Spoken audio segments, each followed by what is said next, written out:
Hello! It is now August 14th, so it's the beginning of flossathon, and I'm just doing some flossathon reading sprints on Rainy's channel. So, got my sprinters over here.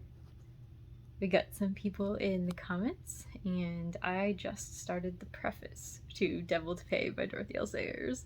I'm so excited! I already love it, it's so good! She wrote a poem to the interpreter in the very opening of the play, and it's so pretty. It talks about how sound without ear is but an airy stirring, light without eyes but an obscure vibration, and everything that she does without an interpretation is like totally meaningless. I'll talk to you guys soon. Bye.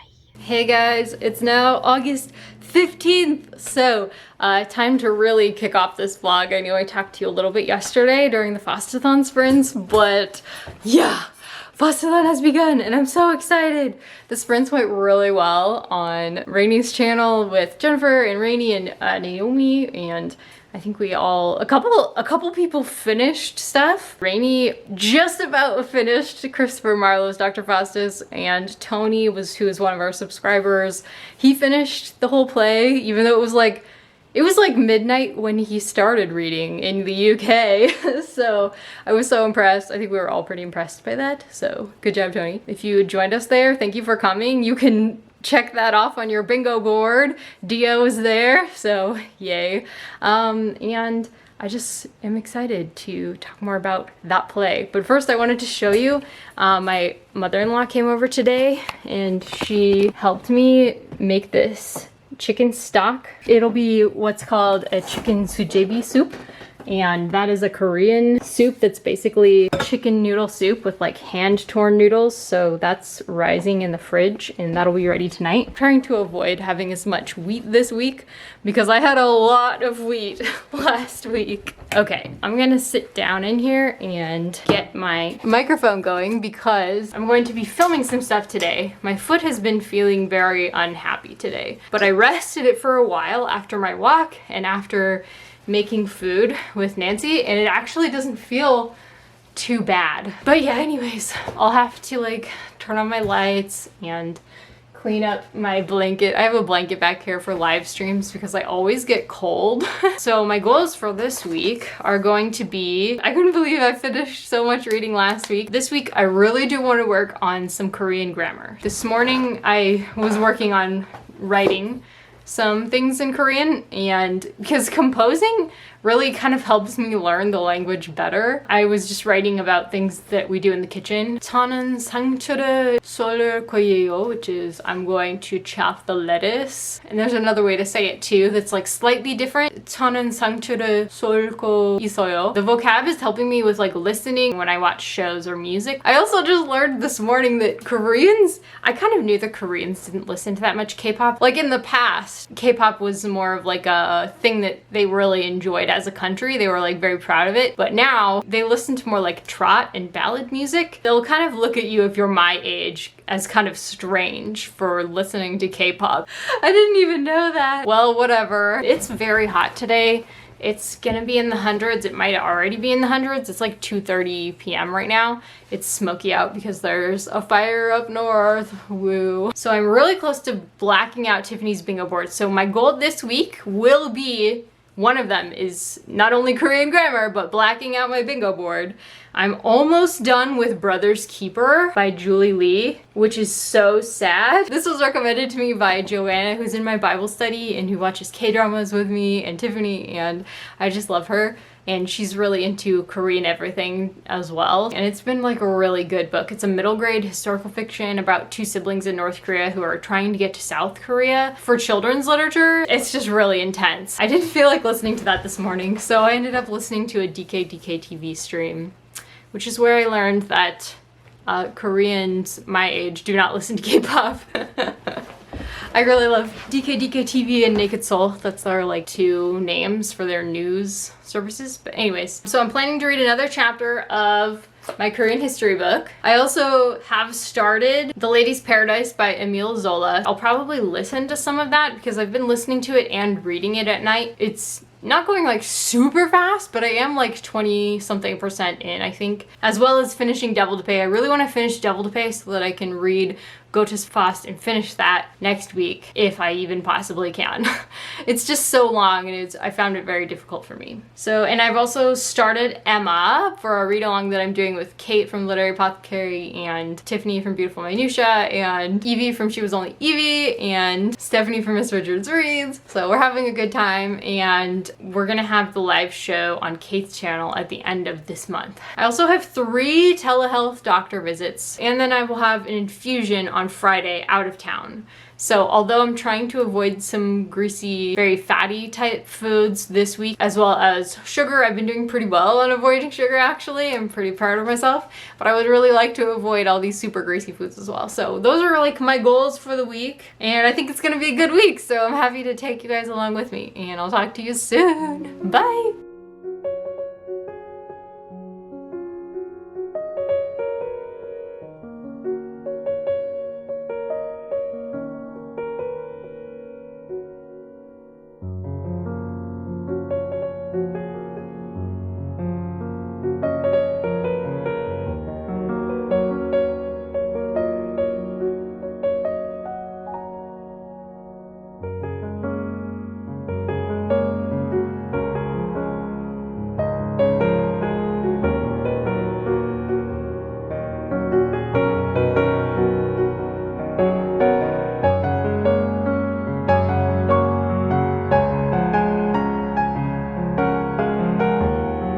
Hey guys, okay, it is now August, I forget, but it's Wednesday of this week. I wish I could walk while I was updating you, because that's what I would normally do just to keep things interesting, but that's a little bit hard on my feet. It changes my gait when I'm like holding my phone up to vlog. I read another chapter of my Korean history book. This one was about how Japanese rule in Korea between like 1907.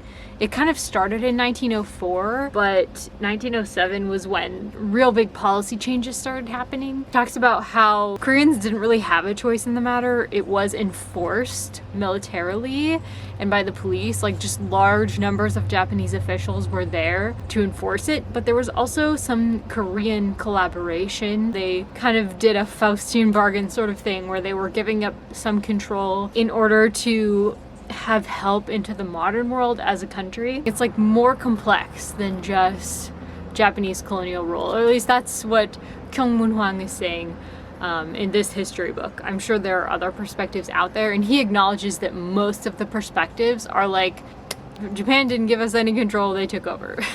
And he's like, and that's true to some extent, even though there was Korean cooperation. So it's very interesting and a complex issue, and I'm enjoying getting to know that better. I did some Korean grammar last night, the night before, and I did some Korean vocab this morning. I've been learning about bathroom terms on drops, so I wrote out a bunch of bathroom terms. So pyongi is the toilet.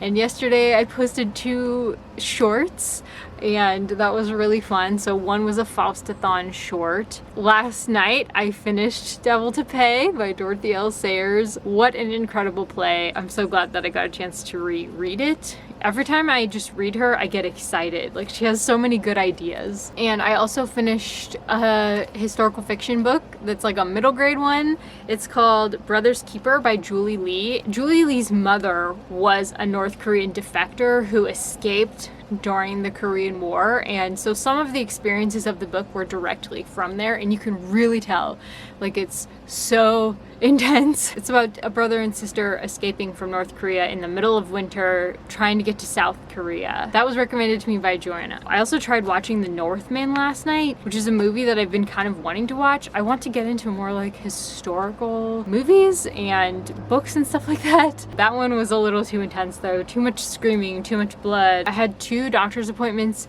yesterday, and we scheduled 2 nerve blocks in my foot, which is exciting because the first one really helped my foot. We're really hoping that maybe this is the key. And we had community group last night with like Joanna and my friend Carissa. She's just such a love, and my parents and Kevin were there, and so it was a really good time and we had a great time. I was so glad that we got to do it last night. It just warms my heart. I just love them. So, and tomorrow I'm going to be visiting my parents, and I have another doctor's appointment today, and at noon today I have my library book club, which I always look forward to so much because it's basically a book club where you just recommend things that you've recently read. I love it. It's so fun. They started doing it on Zoom throughout COVID, but they're keeping it on Zoom so that I can go, basically. So I love that. My library is just the best. Last night we had breakfast sandwiches. I think for lunch I'm gonna have this recipe called ginger chicken that my mom makes, and it's so good. That's about it. I had like a huge list of things to talk about. I'm excited about that one. But the next one I'm probably going to read is The Book of Form and Emptiness.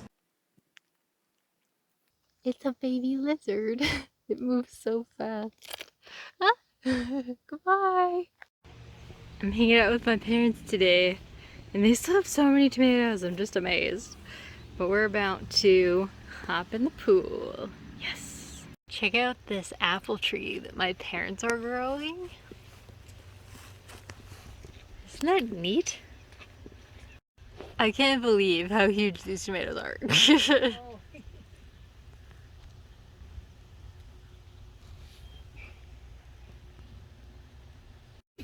So my parents have this pear tree, and it has both red pears on it that develop into these red pears you can eat, and it has green pears on it. Isn't that wild? We got a smoked meat board and some pickled beets. Yummy. Together, which she came to visit, and after remaining there as long as she could give comfort or advice, she quitted the cottage with such an impression of the scene as made her say to Harriet as they walked away, "These are the sights, Harriet, to do one good. How trifling nearly everything else again. I feel now as..." She thought it was time to make up. Making up indeed would not do. She certainly had not been in the wrong, and he would never own that he had. Concession must be out of the question, but it was time to... Hello there. It is now 3:23 on August 21st, so the very end of the week. I didn't really finish too much else. I'm currently doing some reading sprints in the Literary Discourse Discord for our Emma read-along with several ladies. I'm only like 19% into Emma, and I only have a week to finish it. I just have been finding it a stressful story. I just find Emma such a stressful protagonist. Like, what she's doing currently to another character is like cruel, and she doesn't mean it, but it's cruel. Ugh, it's so stressful. It's fun to talk about it though. It's like therapeutic to read something terrible and then talk about it. And I also just got this really adorable manga called Play It Cool Guys, which was recommended to me by Yoon from the channel Dokcha Yoon. I'm so excited because I think she reads a lot of manga, so she probably knows what to recommend, especially to me by this point, because she knows that I don't like gory and I like happy. This one looks very funny. I think it's about a group of friends who are trying to play like they're very cool, but they're really geeks and nerds, you know? And I also got Attack on Titan, which Yoon warned me is very gory. I did start the anime Attack on Titan with Rich, who's one of my awesome subscribers from Stormalong Days, and Casey here on YouTube. I really loved it, and Casey loves it. I think both of them have really enjoyed it. And this morning I finished Sermon on Prayer by Spurgeon, and I loved it so much. It was so good. It was like the only one that I finished so far from that book because there's no audiobook or ebook that I can get to read for me. It was really good. It was like pretty much tackling all the reasons why you would tell yourself to stop praying. He just gives you all the reasons why you should pray. And it was just very inspiring, and it definitely, whenever I'm reading it, I do find myself inspired to pray. Some of the clips that I've showed earlier, when we went out of town for one of my doctor appointments, we went to this kind of fancy schmancy place that's not really Kev's type of place, but they had smoked meat boards and smoked fish boards and all these cool things like that. I have DNF'd The Family Chow by Lan Samantha Chang, which was a retelling of the Brothers Karamazov with like a Chinese American family. I don't think it's a bad story. Like, I was interested from the get-go, and I thought the writing was really good, but thinking of it as a retelling of the Brothers Karamazov, I really don't like the one who is supposed to be Alyosha.